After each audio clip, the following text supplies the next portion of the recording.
अब तो मेरे पिया के नाथ प्यारे की चर्चा प्रारंभ होत है। सुनो साथ चित दे, भजो राज श्यामा श्री प्राणनाथ। सखी जीवन हमारो है, श्री मामती कहे साथ जी। भैया चर्चा का बखत, अब तुम सुनियो चेत दे। लाल आगे आए बैठे इन तखत, लाल आगे आए बैठे इन तखत। श्री मामती कहे मोमिनो ए पाती की हकीकत। अब मुकदमा कहो फरदा रोज कयामत, फरदा रोज कयामत। कामा पहाड़ी से होए,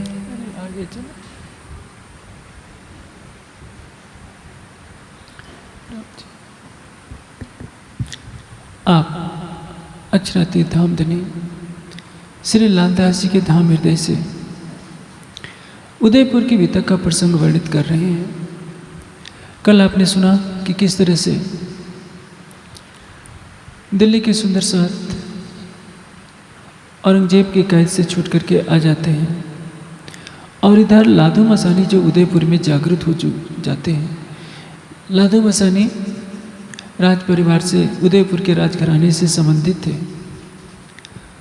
वो जागृत होते हैं और मुकुंद दास जी को कहते हैं कि श्री जी को आप यहाँ ले आइए। आप श्री जी के पास सूचना लेकर मुकुंद दास जी आते हैं। लाधो मसानी के भाई उदयपुर में ही रहते थे। सबसे पहले सब सुंदर साथ वहाँ ठहरते हैं लाधो मसानी के भाई के यहाँ, और पुनः जब मुकुंद दास जी सूचना देते हैं लाधो मसानी को, तो लाधो मसानी आता है, श्री जी को आदर से अपने घर ले जाता है। एक हवेली में श्री जी को ठहरा देता है। वहाँ वाणी चर्चा का प्रवाह शुरू हो जाता है। श्री जी के पास उस समय काफ़ी सुंदर साथ आ जाते हैं। खंभात से भी अन्य वन वाले कई सुंदर साथ आ जाते हैं और समय पर चंचल, दयाराम, गंगाराम, बनारसी दास भी आ जाते हैं। शेख बदल भी बाद में आ जाते हैं। चर्चा होने लगती है तो नूर मोहम्मद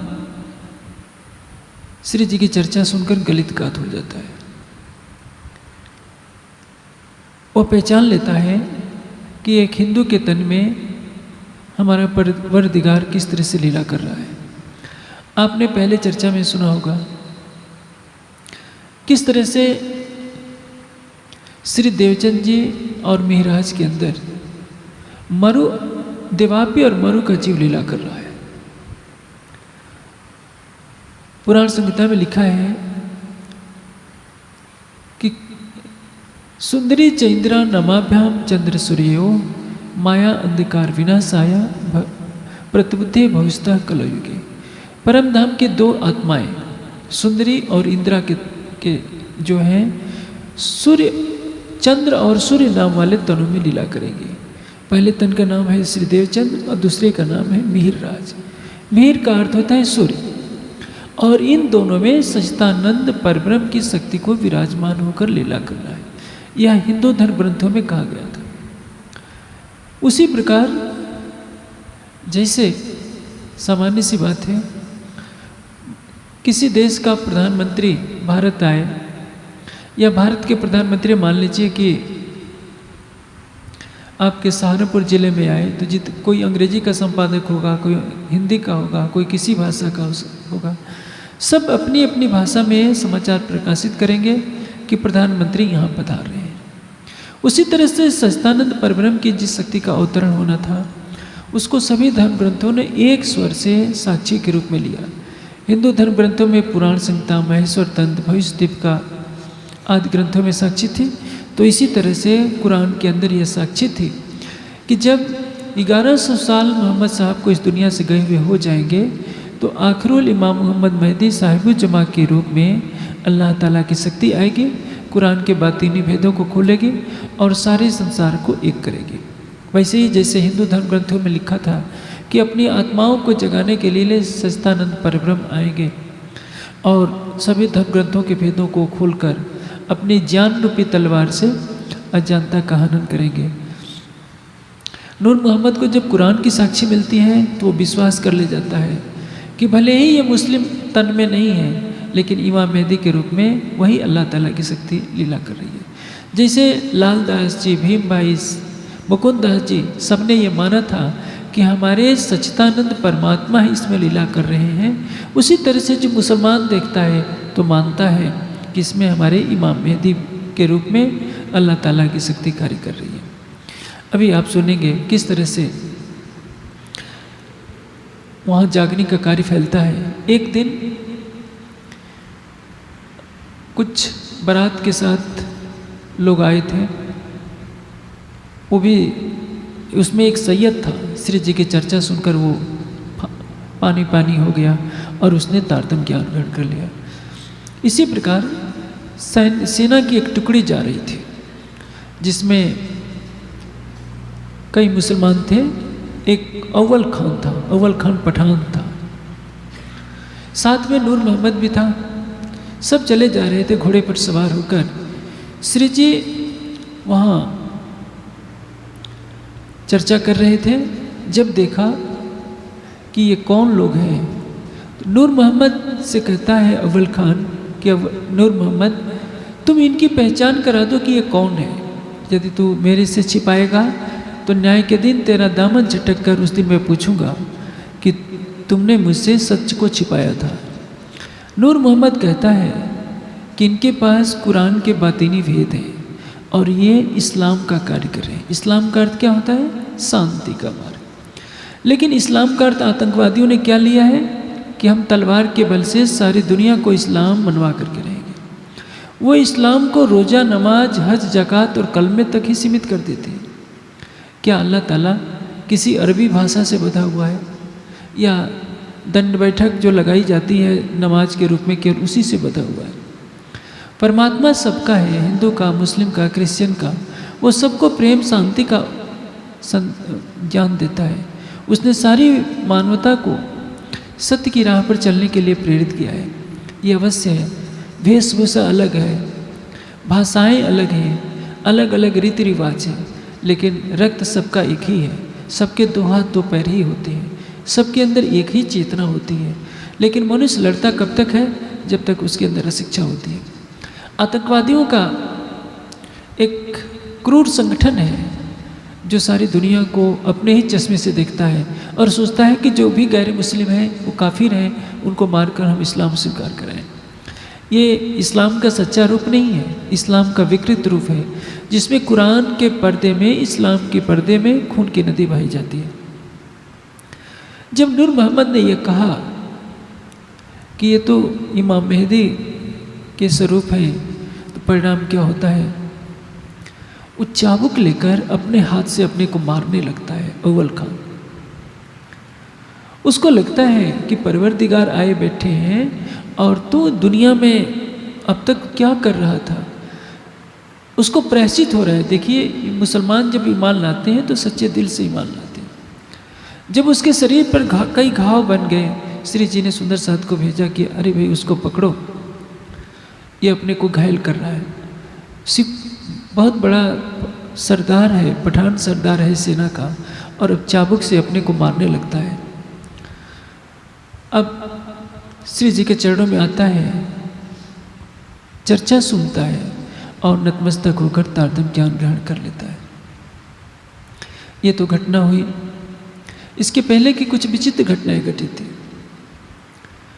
जब श्री जी चर्चा करने लगते हैं उदयपुर में, तो सारे नगर में शोर फैल जाता है। वहाँ के राणा थे राज सिंह।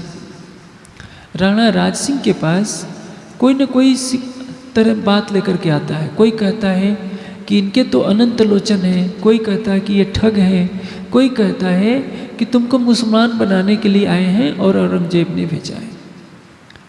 राणा सबकी बातें सुनता है लेकिन कुछ कहता नहीं है, क्योंकि राजा को बात सबकी सुननी चाहिए, न्याय सोच समझ कर देना चाहिए। कोई प्रशंसा करता है, कोई निंदा करता है। राणा ने अपने कुछ पंडितों को भेज दिया कि जाकर इनकी जानकारी लो कि वास्तव में कौन है। सुना है कि ये धोती भी पहनते हैं, तिलक भी लगाते हैं और कुरान भी पढ़ते हैं, क्या ये बातें सच हैं? जब सारे राजमहल के पंडित आते हैं, श्री जी उनको अवभगत करके बैठाते हैं।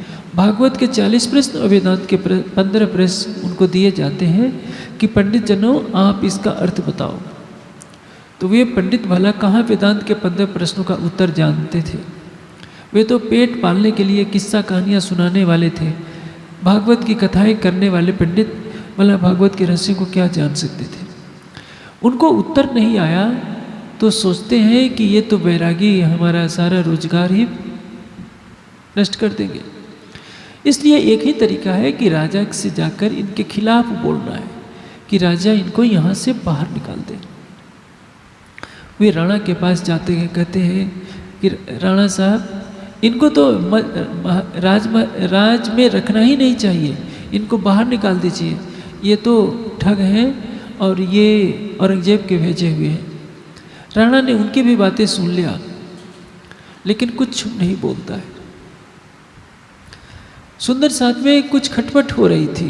खटपट क्या थी कि जो सुंदर साथ 4 महीने तक दिल्ली के कैद में औरंगजेब के पास रहे थे, उनके प्रति कुछ के मन में पौराणिक कट्टरता ऐसी थी कि हीन भावना से देख रहे थे।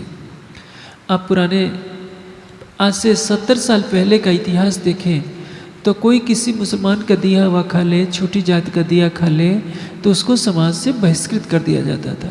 यहाँ तक कि छोटी जाति वालों को लोग अपने कुएं का भी पानी भरने नहीं देते थे, क्योंकि उनका धर्म कर्म छूत छात में लगा हुआ था। सोचते थे कि छोटी जाति का खा लेंगे तो हमारा धर्म अशुद्ध हो जाएगा। धर्म इसको नहीं कहते। धर्म के जो 10 लक्षण होते हैं उनका पालन करना धार्मिक जीवन व्यतीत करना है। धैर्य, धैर्य, क्षमा, दम, इंद्रियों का दमन, चोरी न करना, सत्य बोलना, क्रोध न करना, ये सब धर्म के लक्षण हैं। किसी का छुआ खा लेंगे तो आपका धर्म नष्ट नहीं हो जाएगा, लेकिन उस जमाने में ऐसे ही चलता था। जो कर्मकांडी मानसिकता के थे वो कहते थे कि ये मुसलमानों के पास रहकर आए हैं इसलिए इनको अपनी पंक्ति में न बैठाओ, इनको दूर बैठाओ। श्री जी ने सोचा कि ये कब तक चलेगा। कहा कि अब चलो सबको उदयपुर के ताल पर चलना है। आप इतिहास के पन्ने पलटिए तो आपको विदित होगा कि उदयपुर में एक बहुत बड़ी झील है जिसको यहाँ उदयपुर का ताल करके लिखा है। महाराणा उदय सिंह ने उसका निर्माण करवाया था। वो इलाका पूरा सुरक्षित है, चारों तरफ पहाड़ों से उदयपुर घिरा हुआ है। आपको विदित होगा कि अकबर बादशाह ने चित्तौड़ को नष्ट करने के उद्देश्य से भयंकर आक्रमण किया था और तब राणा उदय सिंह ने चित्तौड़ से हटाकर अपनी नई राजधानी बना ली थी उदयपुर।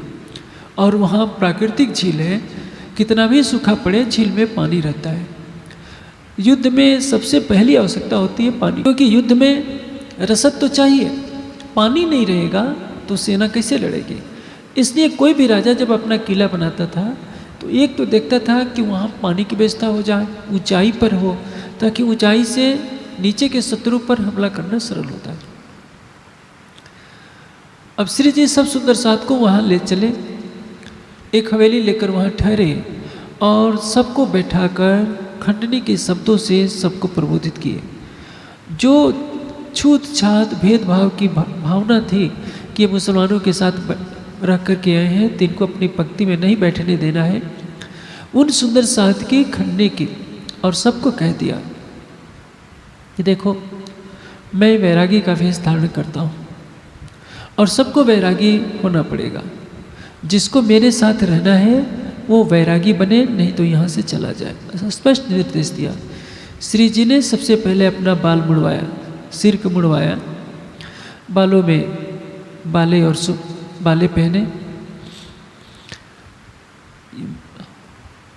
ये सुमरनी हाथ में ली, जो भी पैरों में पन्ही, जो सन्यासियों का भेष होता है, एक जो चोला होता है वो पहनी, और सबको कह दिया कि मेरे साथ रहने वाले को ऐसी ही वेशभूषा धारण करनी पड़ेगी। अब साथ में थे मुकुंदास जी, जो सबसे अधिक भेदभाव करते थे। वो क्या करें, बीतक कहती है, नाच कूद रोए हुए खुशहाल। अब श्री जी को छोड़ नहीं सकते, साथ में रहना है तो सिर मुड़ाना पड़ेगा, जो महात्मा का भेष होता है धारण करना पड़ेगा। अब क्या करें, अब जिनको बालों से मोह था, जिनको साल 2 सालों से मोह था, श्री जी ने कहा कि नहीं, कपड़े भी कोई मनमाना नहीं पहनेगा, सबको एक तरह के कपड़े पहनने पड़ेंगे। नीचे श्री जी ने धोती आधी ओढ़ ली, आधी पहन ली, और बिछाने के लिए, ओढ़ने के लिए गुदड़ी खुद सिल ली। कहा कि सब लोग अपनी गुदड़ी सिलो। ये कद्दू का तुम्बा एक नित्य क्रिया के लिए रख लिया, एक खाने, एक भोजन वगैरह के लिए। अब परिणाम क्या हुआ, आगे से देखने पर ही पता चलता है कौन लालदास जी है, कौन मुकुंदास जी है, कौन भीम भाई है। पीछे से सबके सिर सफाचट है, कोई पता ही नहीं चल पा रहा था। सबकी एक वेशभूषा है। पहले तो किसी के अच्छे कपड़े थे, किसी के सामान्य स्तर के थे, भेदभाव था। अब विरक्त भेष सबका हो गया तो परिणाम क्या होता है, कोई भेदभाव नहीं रह गया। श्री जी ने, जो पन्ना जी सुंदर साथ पहुँचे, सबको कह दिया कि देखो, तुम ब्रह्म को जानते हो, इसलिए सारे ब्राह्मण हो, तुम्हारी कोई जाति नहीं है, तुम परम धाम से आए हो, तुम धामी हो। धाम से आए हुए को, धाम में रहने वाले को धामी कहते हैं। इसलिए तुम ये मानो कि तुम परम धाम के धामी हो। तुम्हारी जाति ब्राह्मण क्षत्रिय वैसे शूद्र नहीं है, तुम इन सबसे ऊपर हो गए। संन्यास में ऐसे ही किया जाता है। जो संन्यास ग्रहण कर लेता है वो चारों वर्णों से परे हो जाता है। उसको ब्राह्मण क्षत्रिय वैश्य शूद्र नहीं मानना चाहिए। जो महात्मा होकर के जाति पात मानता है, समझना चाहिए कि वो महात्मा अपना है ही नहीं उसके अंदर। अब राणा को जितने पंडित थे सबने बहका दिया था कि ये तुम्हें ठगने आए हैं, मुसलमान बना न दें, इनसे सावधान रहना। राणा एक दिन सोचता है कि चलें मैं वैरागियों का दर्शन तो कर लें। उसने भेष बदला और मुंह छिपाकर खड़ा रहा। उस दिन संयोग से सुंदर साथ रासलीला के कीर्तन कर रहे थे। मग्न होकर के देखने लगा, लेकिन बेचारे को डर था कि कहीं मुझे कोई ठग न ले। उसकी जैसा उसका अंकुर था उतना ही तो लाभ मिल सकता था। अब यहाँ एक विचित्र घटना होती है। औरंगजेब बादशाह आक्रमण कर देता है। आपको विदित है, उस दिन मैंने बताया था कि जसवंत सिंह की जो रानी थी उसको वीर दुर्गादास ने औरंगजेब के शिकंजे से बचाकर, क्योंकि वो गर्भवती थी, औरंगजेब ने सोचा था कि जो इस महारानी की संतान होगी उसको मैं मुसलमान बना दूंगा। लेकिन दुर्गादास की तलवार के आगे औरंगजेब की कुछ चल नहीं पाई। जो जसवंत सिंह की महारानी थी उदयपुर के राजघराने की थी, यानी उन महारानी का मायका था उदयपुर। औरंगजेब बदला लेना चाहता था। जसवंत सिंह की महारानी उदयपुर पहुंच चुकी थी, अब उसको आक्रमण करना था। दूसरे उसको पता चल गया था कि ये जो ये बैरागी हैं प्राणनाथ जी के साथ इमाम मेहदी, जो दिल्ली में इमाम मेहदी कहला रहे थे, ये तो सभी लोग हिंदू बैरागी हैं। अपने को इमाम मेहदी कह रहे हैं और बात सही है। अल्लाह ताला की शक्ति हिंदू तन में ही आनी है, उसको ये बात मालूम थी। लेकिन सोचता था कि सबके सामने चरणों में शीश झुका देगा तो सारे हिंदुस्तान में बैत फैल जाएगी। उसके मन में यह था कि सेना भेजकर गिरफ्तार करवा लो, अकेले में जान भी ले लूँगा और सबको कह दूँगा कि मैंने तो कैद खाने में डाल रखा है। क्योंकि मनुष्य का अहंग इतना बड़ा होता है कि वो परमात्मा को छोड़ सकता है लेकिन अपने अहंग को छोड़ना स्वीकार नहीं करता। सेना लेकर के अजमेर आ जाता है और उदयपुर पहुंच जाता है। वहाँ मथुरिया ब्राह्मण से अपने एक दूत को भेजता है। दूत मथुरिया जो ब्राह्मण है, गरीबदास पुरोहित, दूत जो उसका पुरोहित होता है, उसको संदेश भेजता है कि तुम यदि मुसलमान बन जाते हो तो तुम्हें 5 परगने मिलेंगे और नहीं तो लड़ने के लिए तैयार हो। वो सोचता है कि सिसोदिया खानदान हमेशा स्वतंत्रता प्रेमी रहा है और उसके परदादा अकबर ने सारी शक्ति लगाकर महाराणा प्रताप को कभी झुकाने में सफलता प्राप्त नहीं की है। यदि इस वंश को मैं झुका दूंगा तो पूरा देश जो है डर जाएगा और इस्लाम को फैलाना सरल हो जाएगा। उसके एक ही तीर से कई निशाने वो सीधा साधना चाह रहा था। एक तो इमाम मेहदी कहलाने वाले प्राणनाजी भी यही हैं, उनको मैं गिरफ्तार कर लूँगा और इस यहाँ के राजा को मुसलमान बना लूँगा तो मेरा काम सफल हो जाएगा। जब दूत गरीबदास पुरोहित को के माध्यम से अपनी बात कहलवाया कि 5 परगने आपको मिल जाएंगे, आप मुसलमान बन जाएंगे, तो आखिर जो उदयपुर का राजघराना था वह पर्रावल का राजघराना था, जहाँ के महाराणा संग्राम सिंह ने बाबर से टक्कर ली थी और जिनके शरीर पर केवल हथियारों के घाव बने हुए हथियारों से बने हुए घावों के निशान थे। संस्कारों का प्रभाव तो होता ही है। राणा राज सिंह को बहुत क्रोध आया और उसने कहा कि यदि तू मेरा पुरोहित नहीं होता तो इस तरह की बात करने पर ही तुझे मैं गर्दन काट देता, और अपने कर्मचारियों से कहा कि इस दूत को धक्के मारकर बाहर निकाल दो। दूत को कहा कि जाकर औरंगजेब से कह देना कि यदि कि राजपूतों की तलवार युद्ध के मैदान में तुम्हारी बाट देख रही है, हम कभी भी इस्लाम स्वीकार नहीं करेंगे। आखिर जब औरंगजेब के दूत को इस तरह से अपमानित होकर आना पड़ा तो औरंगजेब को बहुत क्रोध आया और उसने अपनी सारी सेना वहाँ घेरा लगवा दिया। अब श्री जी के बारे में पंडितों को बहकाने का और अवसर मिल गया। ऐसे तो बीतक साहब में लालदास जी ने आक्रोश के शब्दों में लिखा है, वो ब्राह्मण वर्ग के विपरीत जाता है। उस समय की जो भावना कुछ भी हो, लेकिन किसी भी मामले में किसी वर्ग विशेष को दोषी नहीं माना जा सकता। हर वर्ग में कुछ अच्छे लोग होते हैं, कुछ बुरे लोग होते हैं। ये अवश्य है कि जो जन्मना ब्राह्मण का दावा लेते हैं उन्होंने कट्टरता के कारण निम्न वर्गों को भी घृणा की दृष्टि से देखा, जिससे ये बातें हुई। और जब मनुष्य को जाति का अहंग आता है तो वो ज्ञान का विवेक खो देता है। इसी संदर्भ में लालदास जी ने बातें कही हैं। वस्तुतः भावना ऐसी नहीं थी। उन्होंने एक दृष्टांत दिया है कि जिस तरह से जब श्री कृष्ण जी का प्रकटन होना था तो गर्भ में आकर ब्रह्मा जी ने स्तुति की और बाद में भूल गए। तो भूलने का कारण यह था कि उनको नारद जी का श्राप लगा हुआ था, क्योंकि रामा अवतार में जब नारद जी को बंदर का मुख मिला तो ब्रह्मा जी ने हंसी कर दी। नारद जी ने उनको श्राप दे दिया कि भविष्य में तुम भी भूल जाओगे और तुम्हारी हंसी होगी। ब्रह्मा जी को इस कारण से श्री कृष्ण अवतार में स्वरूप की विस्मृति हुई। ये पौराणिक मान्यता है। एक भृगु का कथन दिया है वितक में कि भृगु ने भगवान के छाती में लात मारी, लेकिन भृगु क्या करते? उनको तो आदेश दिया गया था कि जाकर तीनों देवताओं में परीक्षा लो कि कौन बड़ा है। परीक्षा तो परीक्षा ठहरती है। पहले वो ब्रह्मा के दरबार में गए और बिना प्रणाम किए ही बैठ गए। ब्रह्मा जी ने सोचा कि मैं श्राप दूं, तो सोचा कि कैसे श्राप दें, ये मेरा तो मानसी पुत्र है भृगु, इसलिए पुत्र की ममता करके नहीं दिया। उसके पश्चात वो शंकर जी के पास गए भृगु। शंकर जी ने सोचा कि भृगु ऋषि आए हैं, गले मिले, तो ये बैठ गए। शंकर जी को भी प्रणाम नहीं किया था। तो शंकर जी को क्रोध आया, त्रिशूल उठाया मारने के लिए, तो भृगु जी वहाँ से भाग पड़े। उन्होंने देखा कि शंकर जी में तमोगुण है और ब्रह्मा में रजोगुण है।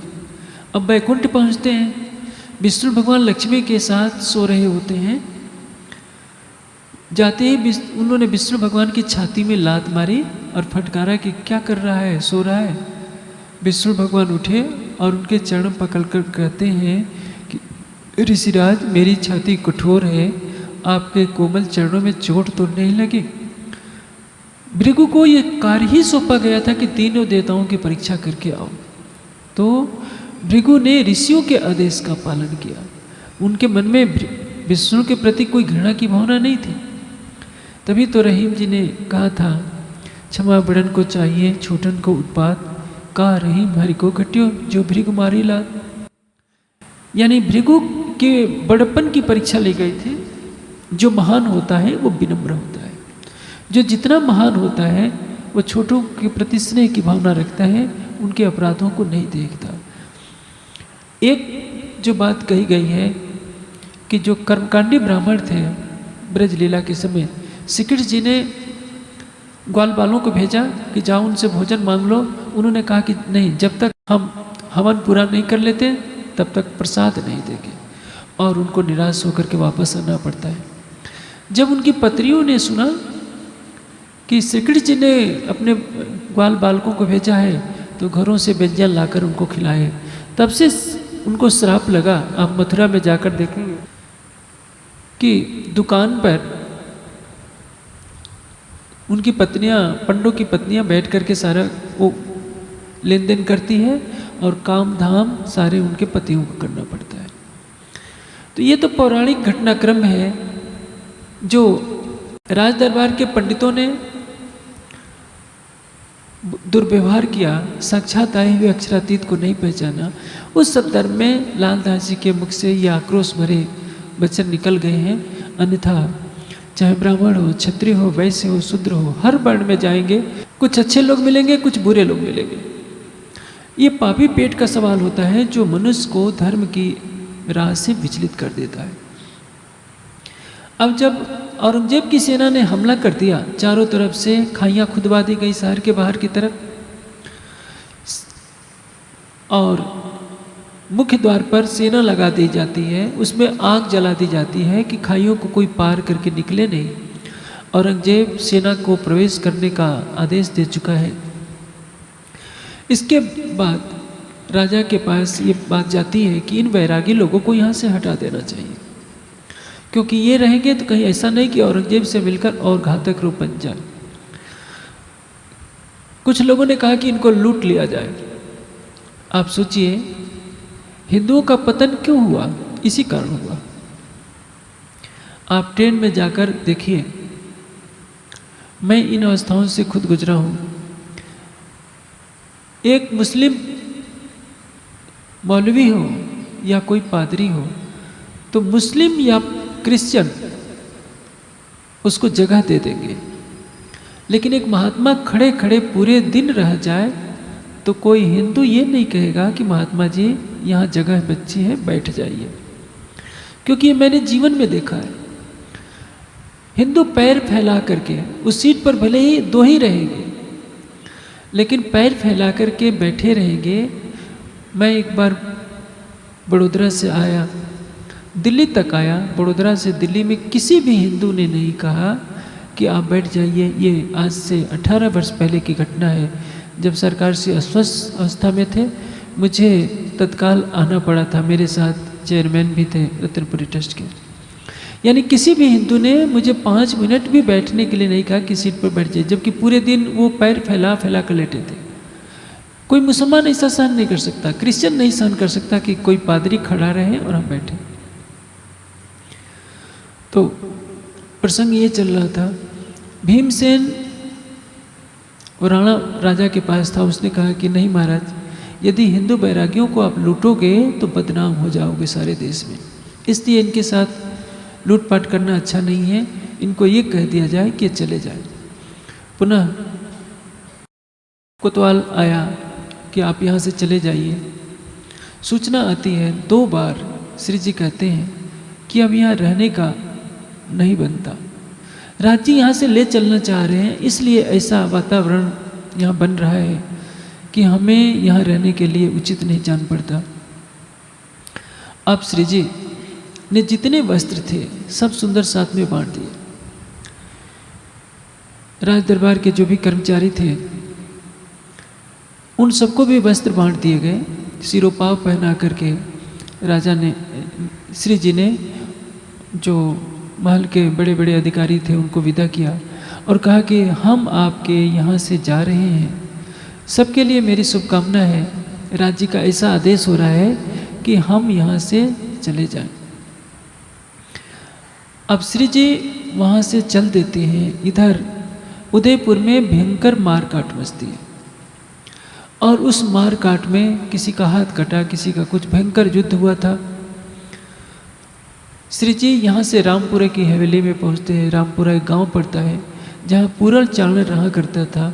वहाँ सुंदर साथ ने ईंटें बनाई और उसको वहाँ श्री जी के रहने के लिए कुछ छोटा सा मकान बना दिया। धीरे धीरे कुछ समय बीतने के पश्चात वहाँ वेरी साल जो राणा का भाई था पुनः वहाँ आकर के लूटना चाहता है। देखिए, राज्य है हिंदुओं का और लूटना किसको चाह रहा है? हिंदू वैरागियों को। मुसलमान कितना भी बुरा होगा मस्जिद से चोरी करना नहीं चाहेगा। आप हिंदू मंदिरों के या हिंदू स्थानों के जितने रिकॉर्ड देखेंगे उसमें घोटाला मिलेगा, चाहे ट्रस्ट के लोग लूटते हों, चाहे जो महंत भी है, जो भी है, कि जिसके हाथ में लग जाए कोई न कोई लूटता है। मुसलमान का ईमान इतना होता है कि वो मस्जिद में काम भी करेगा तो पूरी मजदूरी भी नहीं लेगा, कुछ न कुछ छूट करेगा। हिंदू में यह देखने को कम मिलता है क्योंकि उनको 1000 साल की गुलामी ने संस्कारों से इतना रहित कर दिया है कि हिंदू को केवल पैसे का लोभ रहता है, पैसा मिले चाहे कहीं से मिले। इसका मूल कारण है धार्मिक शिक्षा का न होना। धार्मिक शिक्षा की कमी से भक्ति भाव तो हिंदू में है, हिंदू सात्विक आहार करता है, सरल हृदय होता है, लेकिन हिंदू समाज की स्थिति ऐसी है, जब कोई तालाब में पानी भरा होता है तब कमल का फूल खूब खिलता है, लेकिन जब पानी सूख जाता है तो कमल का फूल मुरझा जाता है। वैसे ही पहले हिंदू धनवान थे, 1000 साल की गुलामी में कंगाल हो गए तो तृष्णा बनी हुई है कि हम पहले धनवान थे तो धनवान जल्दी कैसे हो जाएं, इसलिए सब कुछ करने को तैयार रहते हैं। यही कारण है कि जिन हिंदुओं में धार्मिक संस्कार परिपक्व नहीं होते वो मंदिर को लूटने में या कुछ भी करने में देर नहीं लगाते। देश के अधिकतर मंदिरों का रिकॉर्ड यदि उनके ट्रस्ट का देखा जाए तो ट्रस्ट के लोग ही काफ़ी कुछ पैसा हड़प कर जाते। जितने बड़े बड़े मंदिर हैं देश में, वो ये नहीं सोचते कि ट्रस्ट बना है रक्षा करने के लिए, तुम रक्षक हो। ट्रस्ट का उद्देश्य है विश्वास करना। यदि ट्रस्ट के लोग ही मंदिर या आश्रम की संपत्ति को लूटने लगेंगे तो बचेगा क्या? जब रक्षक ही भक्षक बन जाएगा तो फिर उसका सहारा कौन हो सकता है? अब श्री जी वहाँ कुछ दिन विश्राम करते हैं। कृपाराम आते हैं और कृपाराम ने आकर सारी बात बताई कि धामधनी उदयपुर में बहुत बुरा सुंदर साथ का हाल हुआ है। आप जैसे ही आए औरंगजेब की सेना ने नगर में प्रवेश किया, भयंकर मार काट बची। तब इंद्रावती की आत्मा ने मूल स्वरूप से राज्य से प्रार्थना की, जिसके परिणाम स्वरूप औरंगजेब को अचानक ही दिल्ली जाना पड़ा और 6 किरंतन उतरे। उन 6 किरंतनों का पाठ करने पर निश्चित रूप से माया के संकटों से छुटकारा मिलता है। उन 6 किरंतनों में प्रार्थना की गई है, हवे हारिया हारिया कहो बाहर केटली राखो रोतियो करो निर्मल नार। हे धामधनी, मैं कितनी बार कहूँ कि मैं आपसे हार गई हूँ, हमें इतना दुख ना देखना पड़े। और परिणाम क्या होता है कि औरंगजेब अपनी सेना लेकर के तुरंत दिल्ली चला जाता है। सुंदर साथ का जो संकट था उदयपुर का उलटल जाता है। जो सुंदर साथ किन्हीं कष्टों में रहते हैं, माया के कष्टों में, इन 6 प्रकरणों का जो पाठ करते हैं, वालो विरह रस भिनो विरह मा रंग रमाण तो वासना रुदल करे जलधार।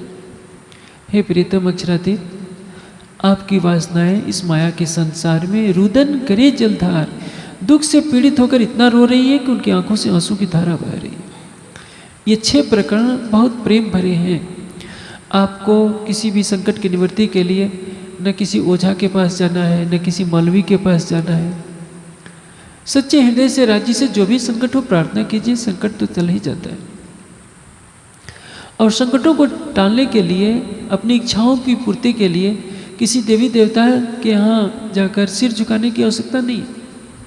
आप रात को सोते समय सच्चे हृदय से राज्य से प्रार्थना कीजिए, और जो आप करना चाहते हैं, जो आप चाहते हैं, उसको 5 बार दोहराइए। नकारात्मक भाव से नहीं, सकारात्मक भाव से। सवेरे उठने के पश्चात जो आप चाहते हैं, संसारिक कामना की पूर्ति करना चाहते हैं कि हमारा ये हो जाए, हमारा ये हो जाए, उसको ध्यान करके शांत मन से दृढ़तापूर्वक 5 बार दोहराइए। परिणाम यह होगा, आपके अवचेतन में वो बात चली जाएगी और आपकी कामना की पूर्ति हो जाएगी। तहकीक अर्ज पहुँचते हैं जो भेजिए पाक दिल। पवित्र हृदय से जो कुछ कहा जाता है अवश्य पूरा होता है। इसलिए आज हिंदू समाज जहाँ भी देखें, किसी मंदिर में जाएगा, नारियल चढ़ाएगा, मिठाई के पैकेट चढ़ाएगा। कुछ लोग तो इतने भटक चुके हैं कि अपनी सांसारिक कामनाओं की पूर्ति के लिए पशुओं की बलि चढ़ाते हैं। पशुओं की बलि तो चढ़ाते ही हैं, मनुष्य की भी बलि चढ़ा देते हैं। कई तांत्रिकों की क्रियाएं ऐसी देखने को मिलती हैं, पेपरों में बात छपी रहती है। किसी स्त्री के पुत्र नहीं होता तो पड़ोसी के पुत्र को का अपहरण करवाकर उसकी हत्या करवा देती है। तांत्रिक उसकी हत्या कर देता है कि इनके पुत्र हो जाए। ये महापाप है। अपने घर संतान की पैदाइश के लिए दूसरे के बच्चे की हत्या करने से बड़ा पाप कुछ भी नहीं है। लेकिन हिंदू समाज धर्म की राह पर नहीं चल पा रहा है, वो तांत्रिक क्रिया का सहारा लेता है। भाई, यदि आपको पुत्र चाहिए तो परमात्मा से प्रार्थना कीजिए, ब्रह्मचर्य का पालन कीजिए, किसी वैद्य या डॉक्टर को दिखाइए। लेकिन तांत्रिक क्रिया के नाम पर किसी देवी की मन्नत मांगकर किसी जानवर की बलि चढ़ाना या किसी बच्चे की बलि चढ़ाना, इससे बड़ा पाप कुछ नहीं होता है। शुद्ध हृदय से जो कुछ आप कहेंगे रात को सोते समय और सवेरे उठने के बाद, वो अवश्य पूरी होती है। ये इसे ही ये किरंतन के 6 प्रकरण जो सब सुंदर साथ के कष्टों की निवृत्ति के लिए उतरे हैं। अब श्री जी वहाँ से चल पड़ते हैं। वहीं मैं प्रसंग कर रहा था कि बेरी साल ने आक्रमण करने का मन में लिया तो पूरन चारण की जो माँ थी वो बुढ़िया थी। हाथ में डंडा लेकर बेरीसाल और उसके साथियों के समक्ष आ गई और कहा कि देखो, ये बैरागी मेरे अतिथि हैं। यदि तुमने कुछ भी बुरी नियत की, इनके ऊपर हाथ उठाने का प्रयास किया, तो जैसे गधे को पीटा जाता है वैसे ही मैं तुम्हें मारूंगी। बेचारी बुढ़िया में इतनी शक्ति कहाँ थी, लेकिन उसमें आत्मबल था। अब बेरी साल को लगा कि एक बूढ़ी औरत मुझको डांट रही है और कह रही है कि तुम्हें धिक्कार है, हिंदू राणा के भाई होकर महात्माओं की तुम्हें रक्षा करनी चाहिए, तुम इन्हीं महात्माओं को लूट रहे हो, कितना बड़ा पाप कर्म है। बेरी साल शर्मिंदा होकर के वहाँ से चला गया। अब श्री जी वहाँ से चल देते हैं सब सुंदर साथ के साथ। आपने किरंतन सुना, कारी कामरी रे मोको प्यारी लागे तो, सब श्रृंगार को शोभा देवे मेरा दिल बांधे हो तुझसे। कारी कामरी क्या है? प्रेम का प्रतीक। सब श्रृंगार को शोभा देवे मेरा दिल बांधते हैं तुझसे। कामरी पहरी बिरजबधु और सुंदरवर श्याम भी पहरी मोहम्मद ने और पहरी इमाम। पट पहर खाई चिकना हेम जवीर श्रृंगार, हक लज्जत आई मोमिनो जिन दुनी करे मुर्दार। अब ये कौन है? परम धाम के सुंदर साथ है ब्रह्मणि। राज्य ने इनको वैरागी वेश धारण करा दिया है। किस लिए? आप देखेंगे सुंदर साथ के समूह में चिंतामणि गादीपति हैं, भीम भाई वेदांत के आचार्य हैं, लालदास जी कभी के करोड़ोंपति रह चुके हैं, सब लोग हैं। मुकुंद दास जी बहुत बड़े आचार्य हैं सूरत के। छोटे बड़े सब सुंदर साथ हैं। जब तक वैराग्य भेष नहीं आता तब तक सबको अपने घर की याद आती रहती है। अरे मैं तो करोड़पति था, कोई सोचता है कि मैं गादीपति था, कोई सोचता है कि मैं घर पर ये खाता पीता था, अब सबको एक जैसी वेशभूषा दे दी गई है, एक जैसा खाना पीना है, तो परिणाम क्या है कि संसार आधा तो छूट जाता है। यदि संन्यास के नियमों का सही तरीके से पालन किया जाए तो घर का मोह छूट जाता है। अब ये वर्णित है कि श्री जी ने कैसा श्रृंगार किया था। श्वेत गोपी चंद का तिलक कर रखा है, पैरों में पनी यानी खड़ाऊं है, सेली है, सुमरनी है, एक छड़ी भी ले रखी है, मुतका भी है, 2 तुम्बा ले रखा है। श्री जी फकीरी भेष में चले जा रहे हैं। यहाँ तक कि बाईजूराज ने भी फकीरी भेष धारण कर लिया है, सन्यासिनी का भेष धारण किया है। जितने सुंदर साथ हैं हजारों की संख्या में, सबने सन्यास भेष धारण कर लिया। किस लिए? सादगी के प्रतीक के रूप में। हाँ, आजकल एक दाढ़ी रखने का रिवाज बहुत चल रहा है। देखेंगे ब्रह्मचर्य आश्रम में, सन्यास में, ब्रह्मचर्य में और वानप्रस्थ अवस्था में दाढ़ी रखने की परंपरा है। सन्यास में दाढ़ी की परंपरा नहीं है। लेकिन आज का युवा वर्ग फिल्मी कलाकारों को देखकर दाढ़ी का शौक पाले रखता है। जिस युवा को देखिए उसके पास दाढ़ी है। जो महात्मा लोग होते हैं वो भी दाढ़ी रखते हैं। श्री जी ने तो कहीं दाढ़ी नहीं रखी, उन्होंने तो सिर भी मुड़वाया, दाढ़ी भी मुड़वाई। कहते हैं कि मालाएं धारण कीजिए, तो श्री जी ने माला धारण की। उदयपुर से पहले तो माला धारण नहीं की। और प्रश्न है कि श्री जी ने तो ये कद्दू का बना हुआ तुम्बा भी लिया, लेकिन जो बड़ी बड़ी गाड़ियों में घूमा करते हैं वो तुम्बा तो लेकर नहीं चल सकते। ये माला और दाढ़ी का प्रचलन जितनी तेज़ी से बढ़ता जा रहा है, सच यह है कि हमारे धर्मशास्त्रों में कहीं भी माला और दाढ़ी का वर्णन ही नहीं है। जो मनुस्मृत जो धर्मशास्त्र है उसमें देखा जाए तो सन्यासी को सिर मुड़ाने का ही नियम है। अब श्री जी वहाँ से चलकर मंदसौर पहुँचते हैं और हरि प्रसाद के यहाँ ठहरते हैं। मंदसौर में चारों तरफ मुगल सेना का डेरा था। अब श्री जी जहाँ भी जाएंगे मुगल सेना से टक्कर होगी।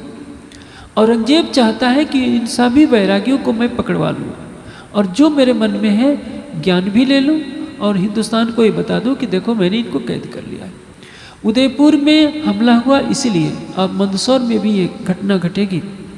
जब श्री जी वहाँ चर्चा करते हैं तो कुछ मुसलमान वहाँ आ जाते हैं। श्री जी की चर्चा सुनकर बहुत प्रभावित होते हैं। जब सुंदर साथ बिना एक मोहम्मद की सनद को गाता है तो दौलत खान पठान को जोश आ जाता है, वो भाव विह्वल हो जाता है। इसी तरह से कई मुसलमानों ने वहाँ तारदम लिया। धीरे धीरे समय बीतता जाता है। इब्राहिम नाम का एक मौलवी है, मुल्ला, जो कुरान का बहुत बड़ा विद्वान था, एक दिन श्री जी के चरणों में आया, चर्चा सुना, उसको बहुत अच्छी लगी। लालदास जी से बातें हुई। लालदास जी को पता चला कि कुरान का अच्छा जानकार है, तो सोचा गया कि इससे कुरान की टीका करवा ली जाए। टीका करवाने का उद्देश्य है, वैसे तो अनूप शहर में सनंद की वाणी अवतरित हो चुकी है और सनंद ग्रंथ में पूरा कुरान का सारांश आ चुका है, कुरान के गुह्य भेद आ चुके हैं। लेकिन सुंदर साथ को पूर्ण विश्वास दिलाने के लिए कि इसमें जो कुरान का हिंदी अनुवाद हो जाए तो सुंदर साथ उसको पढ़कर सनंद ग्रंथ से मिलान करके पूर्ण परिपक्व हो जाए, इसी भाव से उसका अनुवाद करवाना आवश्यक था। यदि श्री जी अपने मुख से अपने बारे में कहते तो हो सकता था किसी को पूर्ण विश्वास न हो।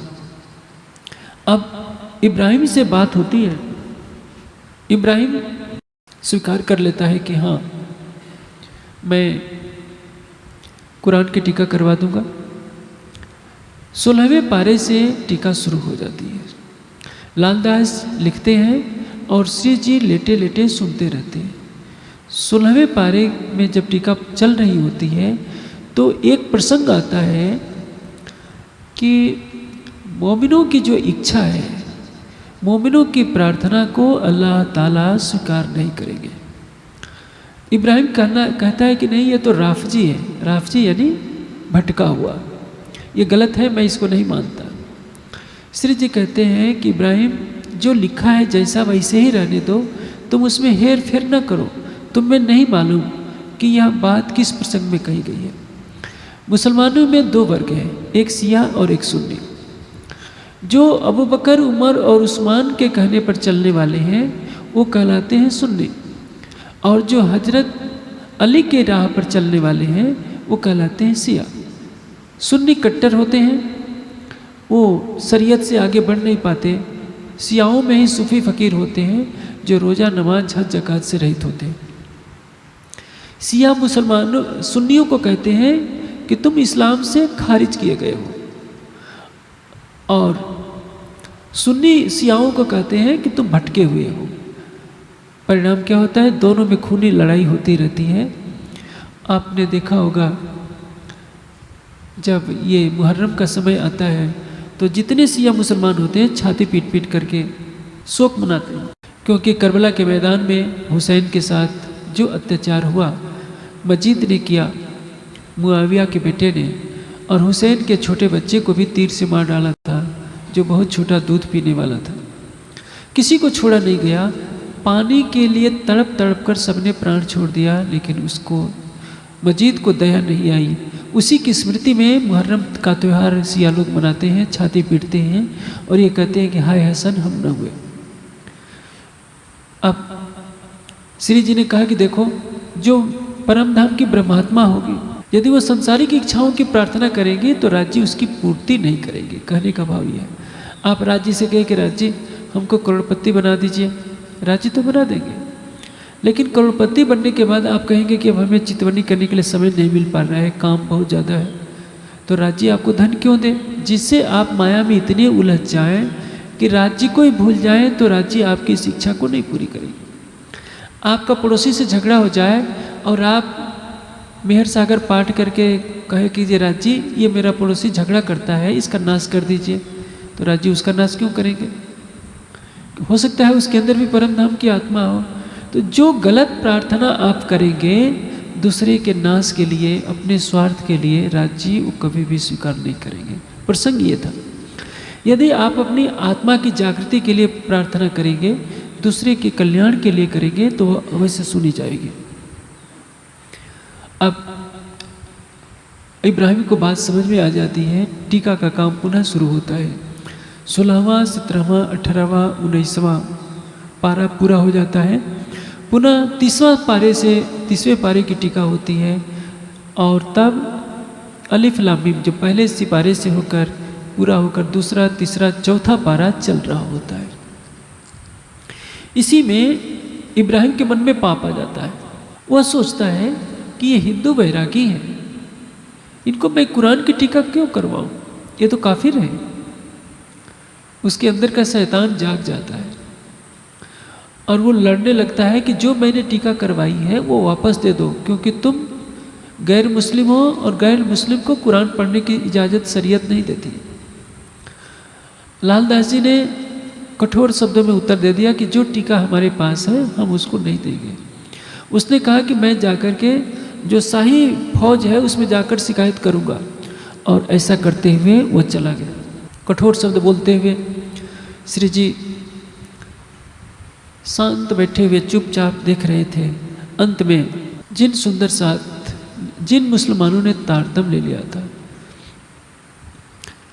दौलत खां पठान, नूर मोहम्मद, देखा कि श्री जी चिंता मग्न से बैठे हैं। आकर के पूछता है कि क्या बात हुई। श्री जी से सारी बात मालूम करके नूर मोहम्मद जाता है और जो उसके घर था उसके घर जाकर कठोर शब्दों में पुकारता है कि निकल करके घर से बाहर आओ। अब जो है, जो इब्राहिम उस समय घर पर तो होता नहीं, उसकी पत्नी होती है, वो बताती है कि वो किसी का निकाह कराने गए हैं। नूर मोहम्मद वहाँ भी पहुँच जाता है लाठी लेकर के कंधे पर, और वहाँ गालियाँ देता है, इब्राहिम यदि रसूल की सौगंध, यदि तूने हमारे हादी को जिस तरह से दिल दुखाया है, जाकर माफ़ी नहीं मांगता तो मैं इस दुनिया से तुझे विदा कर दूंगा। वो तो उस समय हाथ जोड़ लेता है, फिर सवेरे सवेरे आकर श्री जी के चरणों में शीश झुका देता है, रोने लगता है, एक एक सुंदर साथ के चरणों में गिर करके माफ़ी मांगता है कि अब मैं ऐसी गलती नहीं करूँगा, मुझे माफ़ किया जाए। वहाँ सुंदर साथ से तो माफ़ी मांग लेता है, लेकिन उसके मन में खोट भरा ही है। उसका भाई आकर, इब्राहिम का भाई आकर 5वां पारा पूरा कर देता है। अब शाही फौज चारों तरफ से घेर लेती है। आप सोचिए, गुरु गोविंद सिंह ने कहा है कि जो कट्टर मुसलमान हो, जिनको कुरान की वास्तविकता पता नहीं, यदि ये जैसे हाथ पैर तेल लगा लिया जाए और सरसों में डाल दीजिए, जितने सरसों उस पर चिपक जाए, गुरु गोविंद सिंह का कथन है, उतनी बार भी एक कट्टर सुन्नी गर्म तवे पर बैठकर कुरान को सिर पर रखकर भी कसम खाए तो भी विश्वास नहीं करना चाहिए। अब देखिए, वो इब्राहिम वहाँ कसम खाता है कि आप जो आदेश देंगे हम करने के लिए तैयार हैं। उधर जाकर के कसम अपनी तोड़ देता है और जाकर शाही फौज में शिकायत कर देता है कि ये हिंदू वैरागी हैं, कुरान की टीका करवा रहे हैं, शरीयत इसकी इजाज़त नहीं देगी, आप इनको कैद करके कैद खाने में डाल दीजिए। आप सबको पकड़ने के लिए सेना लग जाती है। राज्य की कृपा, सब सुंदर साथ को श्री जी आदेश देते हैं कि एक जगह कोई भी नहीं रहेगा, सब लोग अलग अलग फैल जाओ। पूरे मंदसौर नगर में सारे सुंदर साथ फैल जाते हैं। एक तो नहीं है संख्या हजारों में, लेकिन राज्य की कृपा, 1-2 महीने भी नहीं रहते हैं, 8 महीने मंदसौर में रहते हैं। और जानते हैं क्या होता है? खाने की क्या व्यवस्था है? घर घर जाकर सबको भिक्षाम दे कहना पड़ता है, भिक्षा दीजिए, माता भिक्षा दीजिए। कितना कठिन काम है। भीम भाई जैसे वेदांत के आचार्य हैं, लालदास जी जैसे करोड़ोंपति जिनके दरवाजे पर सैकड़ों लोग भोजन किया करते थे, अब वो बैरागी बन चुके हैं, वो भी घर घर जाकर भिक्षा पात्र लेकर के भिक्षा मांग रहे हैं। कहावत कही जाती है, मांगन से मरना भला, लेकिन अवस्था ऐसी है कि सबको भिक्षा मांगनी पड़ रही है। एक जगह सब लोग श्री जी शाम को बैठे रहते हैं, शाम को सब सुंदर साथ अपनी अपनी भिक्षा की झोली ला कर के देते हैं। बैजूराज जी सबके भिक्षा में मिले हुए सामान को एकत्रित करती हैं और सबको जिसकी जैसी आवश्यकता होती है सबको प्रसाद बांटा जाता है। जिन परम धाम के ब्रह्मणियों से ये ब्रह्मांड पवित्र हुआ है, वो परम धाम के ब्रह्मणि घर घर जाकर भिक्षा मांग रहे हैं और 8 महीने तक ऐसे ही गुजारा किया जाता है। सोचिए, आज तो हम घरों में हैं, सभी सुख सुविधाओं से युक्त हैं, हमारे पास गाड़ियां हैं, कोठियां हैं, वातानुकूलित कक्ष है, हमें तो कोई कष्ट उठाना नहीं पड़ता। हम जब चाहते हैं तब टीवी पर बैठे हुए चर्चा सुन लेते हैं। उन सुंदर साथ को देखिए कि सिर पर कफन बांधकर तो पहले दिल्ली में औरंगजेब से लड़े, उदयपुर में भी संकट झेला, मंदसौर पहुँचे हैं, वहाँ भी सेना ने ऐसा हाल कर दिया कि सारे सुंदर साथ को घर घर जाकर के भिक्षा मांगनी पड़ रही है। ये अवस्था क्यों की गई थी? क्योंकि परम धाम का सुख मिलना है पद्मावतीपुरी धाम में। सब सुंदर साथ यदि कसौटियों से गुजरेंगे, संघर्ष किए रहेंगे, तो वो परीक्षा में उत्तीर्ण हो जाएंगे। परम धाम का सुख देने से पहले सबको इस तरह से तपाया जा रहा है। तपाने का तात्पर्य क्या है? जब मनुष्य अहंकार से रहित हो जाता है तभी उसको अखंड की संपदा मिलती है। जब सब तरह से हृदय टूट जाए, इंद्रावती जी कहती हैं, तब हार के धनिये बिचारिया, मैं क्यों छोड़ूं अपनी अर्धन, फेर बैठे महिम आसन कर महामती हृदय अपन। जब आपका हृदय संसार से टूट जाए, आपको धन की गरिमा का अहंकार समाप्त हो जाए, अपने पद का, अपनी प्रतिष्ठा का, अपने कुल का सारा अहंकार समाप्त हो जाए, तब तो राज्य की कृपा होगी। अब घर घर जाकर सबको भिक्षा मांगनी पड़ रही है, लालदास जी को, भीम भाई को, चिंतामणि जी को, सबको।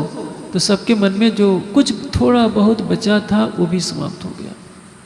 इसलिए राज जी ने ऐसी लीला की, 8 महीने के पश्चात अब सब सुंदर साथ चलने के लिए प्रस्थान करते हैं भाव सिंह के पास। क्योंकि श्री जी ने जब रामपुरा गांव में पुरमन चारण के यहाँ ठहरे थे, तभी से मुकुंद दास जी को भेज दिया था औरंगाबाद के राजा भाव सिंह को जागृत करने के लिए। और आप जानते हैं कि जिन 12 सुंदर साहब को औरंगजेब के दरबार में कष्ट झेलना पड़ा था, मुकुंद दास जी भी हंसी उड़ाया करते थे। आखिर ब्याज सहित उनसे भी तो वसूला जाना था। मुकुंद दास जी को एक परीक्षा में अभी भेजा जा रहा है। आप देखिए, दिल्ली से ज़्यादा सजा मुकुंद दास को भोगनी पड़ेगी। इसलिए कभी किसी सुंदर साथ पर हंसी नहीं उड़ाना चाहिए, क्योंकि किसी ब्रह्मणि पर आप हंसी उड़ाएंगे तो दंड आपको अवश्य मिलेगा।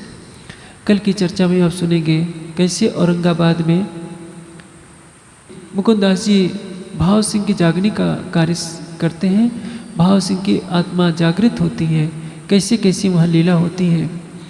और इस मंदसौर के बीतक ने सारे समाज के लिए एक बहुत बड़ा आदर्श प्रस्तुत किया है कि जब भी हम भोजन करें, आज तो हम अभी बीतक में जहाँ तक मैं सुना करता हूँ, कई जगह 56 भोग भी लगाए जाते हैं। अच्छा है,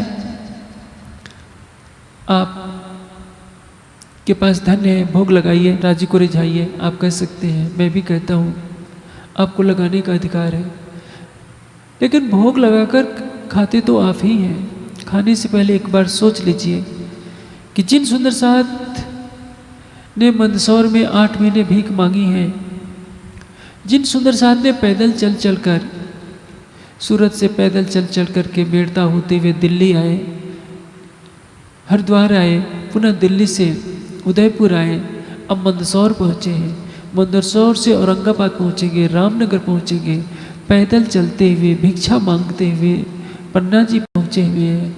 19 सुंदर साथ की कृपा दृष्टि से, उनके तप त्याग से आज हमको घर बैठे ब्रह्मवाणी मिल रही है। इसलिए जब कोई अच्छा पदार्थ आप खाते हैं तो ये भी देख लीजिए कि मेरे पड़ोस में कोई भूखा तो नहीं है। किस तरह से पानी की तरह से पैसे उड़ाए जाते हैं। और ये कहने में मुझे झिझक कोई नहीं है कि अभी श्री मिहिराज के तन के इस संसार में प्रकट होने के 400 साल पूरे होने जा रहे हैं। उसमें पूरे देश में बड़े बड़े कार्यक्रम बनाए गए, और सारे कार्यक्रमों का हिसाब यदि देखा जाए तो सही तरीके से खर्च किया गया होता तो वो कार्यक्रम भी हो जाते। और एक विश्वविद्यालय को बनाने में जो 15-20 करोड़ का खर्चा होता है, एक छोटा सा विश्वविद्यालय तो बन ही सकता था। उस विश्वविद्यालय से हजारों विद्वान तैयार होते जो ब्रह्मवाणी को सारे देश में फैला सकते थे। इसलिए हम धन की फिजूल खर्ची को रोकें, शान शौकत वाले कार्यक्रमों को न करें। हम धन को लुटाए नहीं, लेकिन यह सोचें कि किसी उद्योगपति ने, धनवान ने हमको ये पैसा भी दिया है तो उसके पास भी धन आया है, तो किसी मजदूर ने दिन रात काम किया है तो किसी उद्योगपति के पास पैसा पहुंचा है। यदि कोई उद्योगपति हमको 50 लाख 1 करोड़ रुपया दे देता है तो इसका अर्थ यह नहीं है कि हम उसको पानी की तरह उड़ा दें। हम उस धन का उपयोग शिक्षा में लगाएं, साहित्य में लगाएं, जो गरीब सुंदर साथ हैं उन तक साहित्य फैलाएं, ब्रह्मवाणी की ज्योत को सबके हृदय में फैलाएं। यदि हम संसार के लोगों की देखा देखी बड़े बड़े उत्सव मनाएंगे, शान शौकत दिखाएंगे, और फिजूल की शोभा यात्राओं में, सोने चांदी के कलशों और सिंहासनों में और टेंटों की सजावट में पानी की तरह धन खर्च करते हैं, तो इसका कोई भी लाभ विशेष मिलने वाला नहीं है। आने वाली पीढ़ी जब इन कार्यों की समीक्षा करेगी तो अवश्य ही हमें कोसेगी। आवश्यकता यह है कि हम धन की फिजूल खर्ची को बचाकर हम अधिक से अधिक जितने हम विद्वान तैयार कर सकते हैं, गरीब सुंदर साथ तक वाणी का साहित्य पहुंचा सकते हैं, वहाँ पहुँचाएं, क्योंकि हमें ये 8 महीने जो भिक्षा मांगी है सुंदर साथ ने, उस घटना को हमेशा याद रखना चाहिए। आज हम घरों में बैठकर अपने अपने वातानुकूलित मंदिरों और आश्रमों में रहकर उस पीड़ा को नहीं जान सकते कि किस तरह से भीम भाई ने, किस तरह से चिंतामणि जी ने, किस तरह से लालदास जी ने घर घर जाकर के सबके घर भिक्षा मांगी होगी। और भिक्षा का कार्य कितना कठिन होता है ये मांगने वाला भुक्तभोगी ही जानता है। अनेक घरों से तो भिक्षा मिलती ही नहीं, कितने लोग दुत्कार कर भगा देते हैं। जो नवयुवक हो उसकी तो आफत आ जाती है। हर कोई कहता है कि नौजवान हट्टा कट्टा है, खाने को नहीं मिलता, महात्मा बन जाते हैं। ये अपने संन्यास जीवन में मैंने जीवन में कितनी बार सुना है। बिना मांगने पर भी दुनिया राह चलते भी गाली दे करके कहती है, देखो खाने को नहीं मिलता, महात्मा बन जाते हैं। इसलिए जिनके पास सेवा का धन आता है राज्य के नाम पर, उनको ये नैतिक अधिकार नहीं मिल सकता राज्य की तरफ से कि वो पैसे को बर्बाद करें।